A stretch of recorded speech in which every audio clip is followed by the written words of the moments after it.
नमस्कार साथियों, मैं दीपक सर परफेक्ट स्टडी जोन के यूट्यूब चैनल में आप सभी का स्वागत करता हूं। आज हम पढ़ेंगे प्रश्नावली 8.1 का प्रश्न क्रमांक 5वां। यदि सेक थीटा बराबर 13/12 हो तो अन्य सभी त्रिकोणमितीय अनुपात परिकल्पित कीजिए। तो यहां पर देखिए, अन्य सभी का मतलब समझिए। तो यहां पर sine theta, cos theta, tan theta, cosec theta, यहां पर सेक थीटा और ये हो जाएगा कॉट थीटा। तो यहां पर हम लाल बटे कक्का के माध्यम से समझते हैं कि हम इसको किस तरीके से हल करेंगे। तो साइन थीटा का मतलब होता है लंब बटे कर्ण, यहां पर कॉस थीटा का मतलब होता है आधार बटे कर्ण, टेन थीटा का मतलब होता है लंब बटे आधार। यहां पर हम क्या करेंगे, अब लाल बटे कक्का का अपोजिट हो जाएगा कक्का बटे लाल। तो यहां पर कॉसेक, सेक और कॉट हमको प्राप्त हो जाएगा। तो यहां पर कॉसेक होगा कर्ण बटे लंब और यहां पर सेक होगा कर्ण बटे आधार और यहां पर कॉट होगा आधार बटे लंब। तो यहां से देखिए, यहां से सेक थीटा बराबर दिया गया है 13/12, यानी ये वाला जो हमको मान है वो दिया गया है 13/12 और अन्य सभी जो बाकी बचे हैं इनके मान भी हमको ज्ञात करना है। तो यहां पर सेक थीटा बराबर यहां पर हमको प्राप्त हो गया है कर्ण बटे आधार। तो यहां पर हम लिखेंगे, दिया है सेक थीटा बराबर 13/12। तो सेक थीटा का मतलब क्या होता है? सेक थीटा का मतलब होता है कर्ण बटे आधार। तो यहां पर हम लिखेंगे कर्ण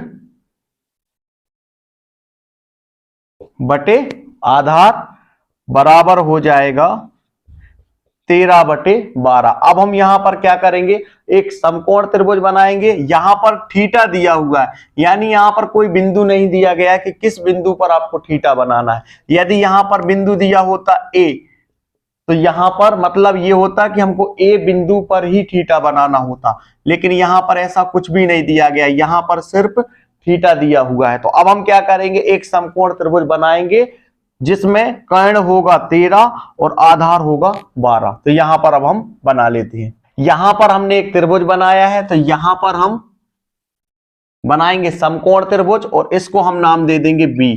तो यहां पर हम बना देंगे थीटा और इनके हम नाम दे देंगे, यहां पर हो जाएगा ए, ये हो जाएगा बी और यहां पर दे देंगे नाम सी। तो यहां पर हमने एक समकोण त्रिभुज बनाया है, समकोण त्रिभुज ए बी सी में यहां पर थीटा के सामने हो जाएगा लंब, समकोण के सामने हो जाएगा कर्ण और ये हो जाएगा आधार। तो आधार जो है वो है 12, तो यहां पर हम लिखेंगे 12 और कर्ण जो है वो है 13, तो यहां पर हम लिखेंगे 13। दो भुजाओं के मान दिए गए हैं, तो तीसरी भुजा का मान ज्ञात करने के लिए हम क्या करेंगे, पाइथागोरस प्रमेय का यूज करेंगे। तो यहां पर हम लिखेंगे समकोण त्रिभुज ए बी सी में पाइथागोरस प्रमेय से। तो यहां पर पाइथागोरस प्रमेय का फॉर्मूला होता है कर्ण का वर्ग बराबर लंब का वर्ग प्लस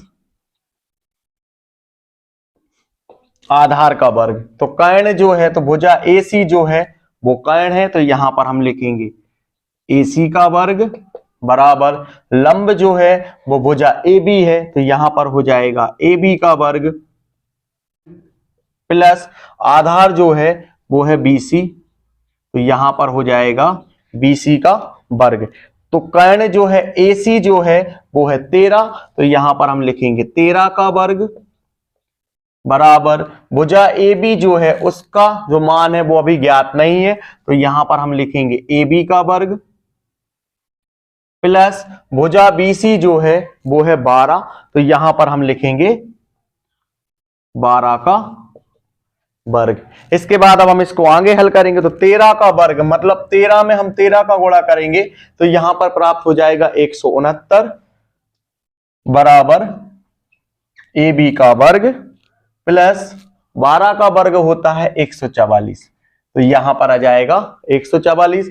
अब हम क्या करेंगे, देखिए यहां पर बराबर है और बराबर के दाहिने हाथ पर जो है वो एक संख्या दी हुई है 144, और यहां पर बराबर के बाएं हाथ पर एक संख्या दी हुई है 169। तो हम क्या करेंगे, पक्षांतरण करके 144 को जब बराबर के दाहिने हाथ से बराबर के बाएं हाथ पर लाएंगे तो प्लस का 144 जो होगा वो बदल जाएगा माइनस 144 में। तो यहां पर हम लिखेंगे पक्षांतरण करने पर 169 प्लस 144 बदल जाएगा माइनस 144 में बराबर AB का वर्ग।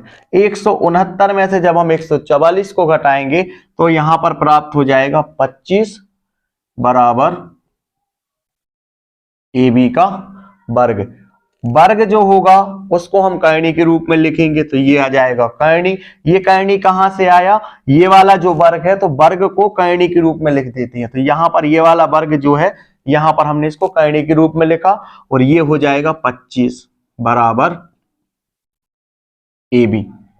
तो 25 जो होता है वो होता है 5 का वर्ग, या फिर इस तरीके से 25 के अभाज्य गुणनखंड निकाल के भी आप देख सकते हो। तो यहां पर 25 जो है वो होता है 5 का वर्ग, और वर्ग से करनी जो होती है वो हो जाती है कैंसिल, तो यहां पर प्राप्त हो जाएगा 5। तो यहां पर हम लिखेंगे 5। करनी 25 के स्थान पर 5 कैसे आया आपको समझ में आ गया होगा, क्योंकि 5 गुणित 5 यानी 5 का वर्ग होता है 25, और वर्ग से करनी जो होती है वो हो जाती है कैंसिल, तो यहां पर प्राप्त हो जाएगा AB। तो AB बराबर प्राप्त हो गया है 5। तो यहां पर लंब जो है वो प्राप्त हो गया है 5। यहां पर हमको लंब, कर्ण और आधार सभी के मान प्राप्त हो गए हैं। तो यहां पर देखिए अन्य सभी त्रिकोणमितीय अनुपात ज्ञात कीजिए, यानी यहां पर साइन, कॉस, टेन, कोसेक, सेक का तो यहां पर हमको प्राप्त है 13/12, और यहां पर कॉट। तो अब हम क्या करेंगे, सभी को ज्ञात करेंगे। तो साइन थीटा में हम लिखेंगे लंब बटे कर्ण, कॉस थीटा में लिखेंगे आधार बटे कर्ण, टेन थीटा में लिखेंगे लंब बटे आधार, कोसेक थीटा में लिखेंगे कर्ण बटे लंब, और कोट थीटा में लिखेंगे आधार बटे लंब। अब हम क्या करेंगे, सभी त्रिकोणमितीय अनुपात के मान को ज्ञात करेंगे। तो यहां पर साइन थीटा बराबर होता है लंब बटे कर्ण। तो यहां पर भुजा AB जो है वो लंब है और भुजा AC जो है वो कर्ण है। तो यहां पर हम लंब के स्थान पर लिखेंगे AB और कर्ण के स्थान पर लिखेंगे AC, बराबर भुजा AB जो है वो है 5 और भुजा AC जो है वो है 13। तो यहां पर हो जाएगा 5/13। तो साइन थीटा का जो अनुपात है वो प्राप्त हो गया है 5/13। इसी तरीके से हम निकालेंगे कॉस थीटा का अनुपात।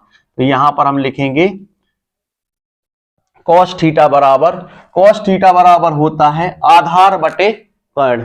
तो यहां पर भुजा BC जो है वो आधार है और भुजा AC जो है वो कर्ण है। तो यहां पर आधार के स्थान पर हम क्या लिखेंगे BC और कर्ण के स्थान पर लिखेंगे AC। तो यहां पर हम लिखेंगे BC बटे AC बराबर BC जो है वो है 12 और AC जो है वो है 13। तो यहां पर आ जाएगा 12/13। तो कॉस थीटा का त्रिकोणमितीय अनुपात जो है वो 12/13 प्राप्त हो गया। यहां पर अब हम निकालेंगे टेन थीटा का। तो यहां पर लिखेंगे टेन थीटा बराबर होता है लंब बटे आधार। तो AB जो होगा वो होगा लंब और BC जो होगा वो होगा आधार। तो यहां पर हम लंब के स्थान पर लिखेंगे AB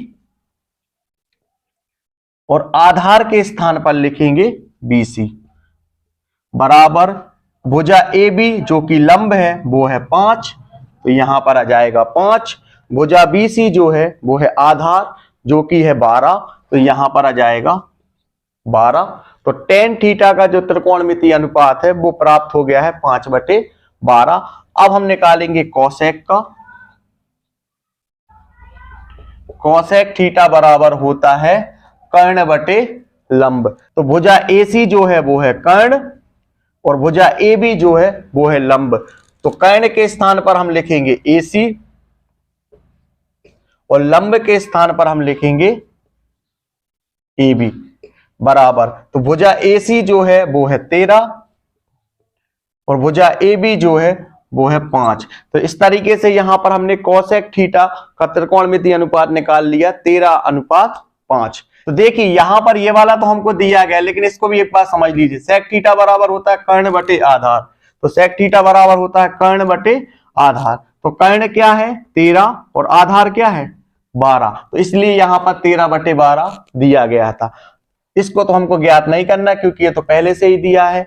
अब हमको ज्ञात क्या करना है कोट थीटा। तो कोट थीटा बराबर होता है आधार बटे लंब। तो भुजा BC जो है वो है आधार और भुजा AB जो है वो है लंब। तो यहां पर हम लिखेंगे BC बटे AB। तो भुजा BC जो है वो है 12 और भुजा AB जो है वो है 5। तो इस तरीके से ये वाला सवाल जो है वो हल हो चुका है। आपको क्या करना है, वीडियो को रोक करके अच्छी तरह से नोट्स कंप्लीट करते जाइए। यदि वीडियो पसंद आया हो तो वीडियो को लाइक शेयर एंड सब्सक्राइब करना ना भूलें।